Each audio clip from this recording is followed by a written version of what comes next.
eu quero falar para você em relação a como escolher a área do concurso público. Eu costumo dizer que tem 3 principais pontos que você não pode deixar de fazer. O primeiro ponto é óbvio que você tem que pensar na sua disponibilidade de mudança de domicílio, né? Por quê? Por que isso é importante? Primeiro, porque você precisa saber se você vai poder mudar de estado ou de cidade, porque caso isso não seja possível, as suas possibilidades vão diminuir, tá? Então é o primeiro ponto que eu falo para quem está ainda meio indeciso na área. O segundo ponto é óbvio que a gente tem que pensar no salário também, né? Porque não adianta a gente falar apenas no concurso, mas a gente tem que pensar no salário que ele vai ser pelo menos o que a gente precisa, né? O mínimo necessário. Até porque muitos de vocês já estão trabalhando como já foi falado aqui, tem gente que é funcionário público, tem gente que trabalha na iniciativa privada e muitas vezes você já ganha um salário relativamente compatível, né? O que você está querendo é mudar de áreas, está querendo uma certa estabilidade, né? Então você tem que ver um salário, muita gente tem família aqui, filhos,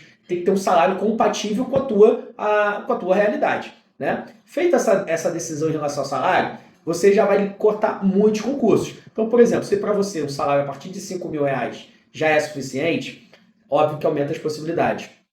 Mas, por outro lado, se para você é um salário que tem que ser acima de R$ 15.000, óbvio que você já vai restringir as possibilidades. Para quem não é da área do direito, concursos que pagam mais são mais restritos, né? Então vocês também precisam ter essa noção para escolher a área. E o terceiro ponto, não menos importante que os demais, é em relação, pessoal, à carreira que vocês querem desempenhar no serviço público. Por quê? Primeiro, que eu acho que a gente precisa entender o serviço público como a sociedade demandando um serviço de excelência por nossa parte aqui, servidor público, né? Então, não adianta a gente estar lá apenas pelo salário e não estar desempenhando aquilo que a sociedade, que paga o salário do servidor público. Então, vocês precisam ter, de certa maneira, identificar as áreas que têm mais afinidade com aquilo que você pretende fazer. Exemplo, eu, apesar de já ter uma carreira aí de mais de 20 anos em serviço público, comecei a minha carreira sendo militar da aeronáutica, sargento da aeronáutica,